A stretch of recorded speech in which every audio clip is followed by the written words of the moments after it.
సంవత్సరం అంతా చింతపండు లేకపోయినా పర్లేదు, ఇంట్లో ఈ ఒక్క పౌడర్ ఉంటే చాలు మనం చేసే ఏ డిష్ నైనా సూపర్ టేస్టీగా మార్చేస్తుంది. అదే amchur powder. So welcome back to one more episode of summer specials. నేనైతే ఇంట్లో చింతపండు ఉన్నా లేకపోయినా ఎక్కువ మ్యాంగో పౌడర్ ని యూజ్ చేస్తాను.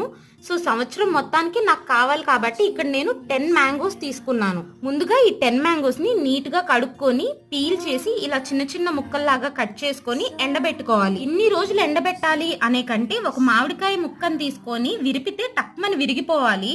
అప్పటి వరకు ఎండబెడుతూ ఉండాలి. మాక్సిమం 2-3 డేస్ ఈ మే మంత్ లో అయితే. మామిడికాయ ముక్కలన్నీ మంచిగా డ్రై అయిపోయిన తర్వాత ఇట్లా మిక్సీలో వేసుకొని ఫైన్ గా పౌడర్ చేసుకోవాలి. ఈ పౌడర్ ని ఏదన్నా బాక్స్ లో వేసుకొని ఫ్రిడ్జ్ లో కూడా పెట్టాల్సిన అవసరం లేదు. సంవత్సరం మొత్తం చాలా ఈజీగా స్టోర్ చేసేసుకోవచ్చు. రెగ్యులర్ కుకింగ్ లోనే కాదు, సలాడ్స్ లో కూడా ఈ పౌడర్ చాలా టేస్టీగా ఉంటుంది. ఈ వీడియో మీకు యూస్ఫుల్ అనిపిస్తే please do subscribe. Thank you for watching.